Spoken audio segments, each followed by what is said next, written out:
पदोरी बहू कहेगी तब से पादे जा रही है, पादे जा रही है। ये है मालती, मेहमानों के लिए मिठाइयाँ वगैरह तैयार कर रही थी।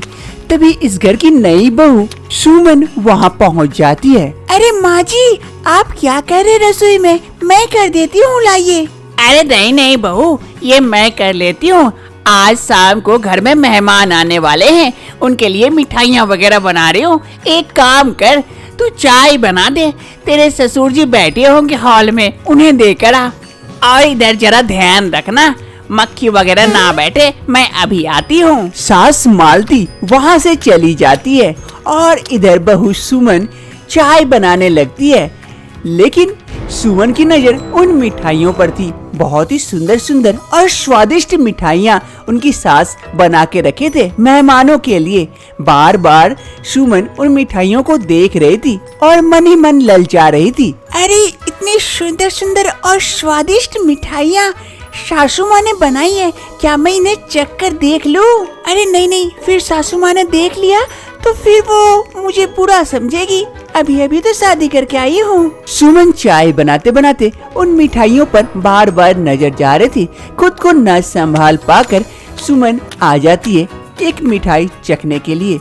जैसे वो मिठाई मुंह में डालती है, उसके सासू माँ वहाँ पहुँच जाती है। अरे बहू सुमन, ये क्या कर रही हो? ये मिठाई मत खाओ। सॉरी सॉरी माँ जी, वो अच्छी सुगंध आ रही थी और मैंने सोचा कि एक बार टेस्ट करके देख लूं कैसी बनी है, इसीलिए चख रही थी। अरे अरे नहीं बहू, ये घी की मिठाई है और अच्छी तरह से पकी भी नहीं है। अभी खाओगी तो तुम्हारा पेट खराब हो जाएगा, इसीलिए कह रही थी। ठीक है माँ जी, मैं पापा को चाय दे के आती हूँ। फिर उसकी सासू माँ उन मिठाइयाँ बनाने में लग जाती है और सुमन चाय का कप लिए ससुर जी के पास जाती है। ये है सुमन के ससुर मोहनलाल, जो सुबह सुबह हॉल में बैठे अपनी चाय का इंतजार कर रहे थे। तभी उसकी बहू सुमन चाय का कप लिए धीरे धीरे हॉल में आती है। चाय देख मोहनलाल खुश हो जाता है। अरे बहू, तू आई? मुझे लगा कि आज मुझे तो चाय मिलेगी नहीं, इतनी समय हो गई। नहीं नहीं पापा, क्यों नहीं मिलेगी? ये लीजिए, आप चाय पीजिए। यहाँ रख दे बहू। सुमन के पेट में थोड़ी थोड़ी दर्द होने लगी थी। उसने कच्ची मिठाई घी वाली खा के जो आई थी। अरे मेरे पेट में दर्द हो रहा है, अजीब सा लग रहा है। लगता है वो कच्ची मिठाई खा ली इसलिए गैस वगैरह बन गया है क्या? अरे बहू, कहाँ खो गई? कप रख दो यहाँ। हाँ हाँ पापा, अभी रख देती हूँ। सुमन कप रखने के लिए जैसे झुकती है, एक पाद निकल जाती है। ये सुनते ही मोहनलाल कह उठता है। अरे बहू, ये क्या चीज की आवाज थी इतनी जोर से? लगा भूकंप आया। अरे नहीं नहीं पापा, वो बाहर पटाखे फोड़ रहे होंगे बच्चे, इसीलिए आपको सुनाई दी। आप चाय पीजिए। ये कहते हुए सुमन जल्दी से वहाँ से निकल जाती है। अरे आज तो बाल बाल बच गई, मेरा पेट खराब हो गया, गैस बन गया वो मिठाई खा के। मुझे तो मिठाई खाना ही नहीं चाहिए था, लेकिन मिठाई की सुगंध भी अच्छी थी, खाने का मन कर रहा था, क्या करूँ? शाम का वक्त हो रहा था।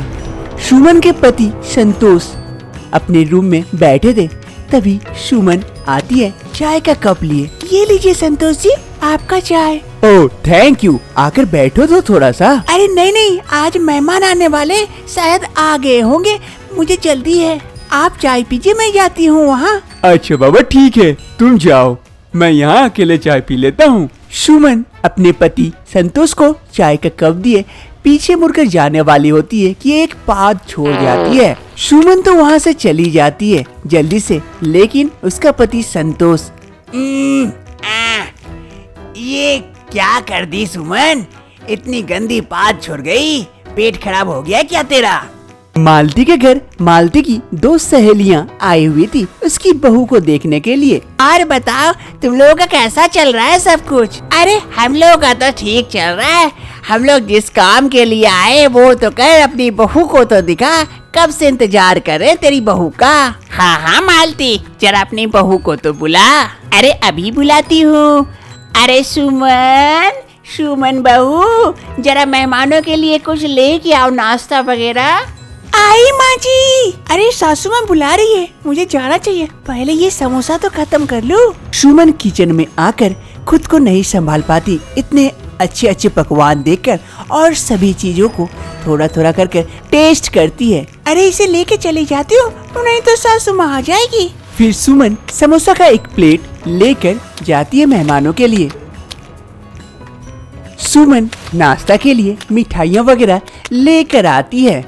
यहाँ रख दे बहू। अरे मालती, तू तो सही कह रही थी, तेरी बहू तो बहुत ही खूबसूरत है, एकदम परी जैसी। अरे कहाँ से मिली ये परी? अरे ऐसी परी के लिए कर्म करना पड़ता है, अच्छी कर्म करोगे तो अच्छी बहू मिलेगी। अच्छी बात है, अब से कर्म करना शुरू कर देते हैं हम लोग। अरे बहू यहाँ रख दे और बाकी सब भी नाश्ता वगैरह लेके आ। हाँ माँ जी, अभी लेके आती हूँ। सुमन जैसे ही मिठाई का कटोरी नीचे रखती है, वो एक जोरदार पाद मार देती है।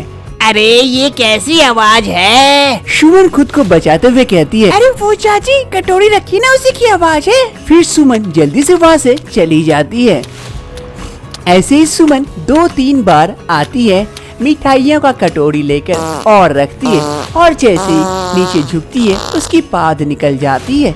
अरे मालती, तू तो कह रही थी तेरी बहू बहुत अच्छी है, गुनी है। वो क्या पादने में गुनी है? पदोरी बहू कहेगी तब से पादे जा रही है, पादे जा रही है। हाँ हाँ, छी छी, कितना महंगा दी, शर्म भी नहीं आता है। जहाँ जाके गैस का दवाई खा, यहाँ आके पादने आ गई। छी छी, पदोरी बहू कहेगी। ये सब बातें सुनकर सुमन को काफी बुरा लगता है। वो वहाँ से चली जाती है और इधर आई उसकी सास की दोनों सहेलियां मालती से कहती है। अरे छी छी मालती, कैसे बहू लेके आई, पादते रहती है। यहाँ मेहमान आए तो थोड़ी सी शर्म भी नहीं है, आके पाद के पूरा घिना के चली गई। पदोरी बहू लेके आई, छी छी, चल चल, हम लोग यहाँ और नहीं रुक सकते, पूरी गंदगी फैला दी। हाँ हाँ, सही कह रही है, चल यहाँ से चलते हैं। फिर मालती की दोनों सहेलियां वहाँ से उठकर चली जाती है। मालती को काफी गुस्सा आता है अपनी बहू पर। वो तुरंत किचन की ओर जाती है। सुमन किचन में थी, तभी उसकी सासू माँ वहाँ पहुँच जाती है। अरे सुमन, ये क्या कर रही हो? तुम्हें सुबह से मना किया था ना कि मिठाई वगैरह या समोसा वगैरह मत खाया कर, और तू सुनती नहीं है और जाकर बाहर गंदे गंदे गैस छोड़ती है। कम से कम मेहमानों के सामने तो थोड़ा सा शर्म कर लेती। माँ जी, वो मैं गलती से कुछ समोसा वगैरह खा लेती जिससे गैस बन गया। थोड़ा सा तो मुंह पे कंट्रोल करना सीख। सुमन की सास वहाँ से चली जाती है, सुमन को कड़ी खोटी सुनाकर। अरे अब मैं क्या करूँ?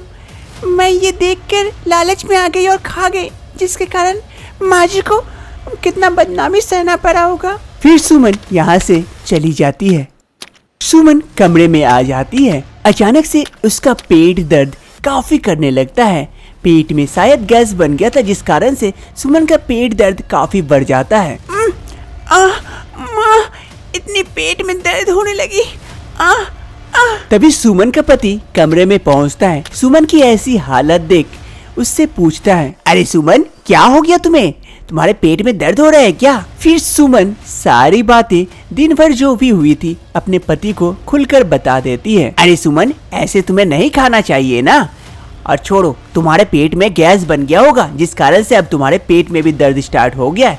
एक काम करो, ये दवाई लो, ये गैस का दवाई है, ये दवाई खा लो, ठीक हो जाओगे। संतोष सुमन को गैस का दवाई देता है। वो गैस का दवाई सुमन खा लेती है। थैंक यू संतोष, तुमने मुझे समझा। मैं सोची तुम भी मुझे डांटोगे। फिर संतोष और सुमन दोनों रात में सो जाते हैं और सुबह उठकर सुमन की तबीयत एकदम बिल्कुल सही हो गई थी। लगता है मेरी तबीयत एकदम ठीक हो गई। अब से मैं कभी भी उल्टा पुल्टा नहीं खाऊंगी, वरना गैस हो जाएगी, और गैस हुई तो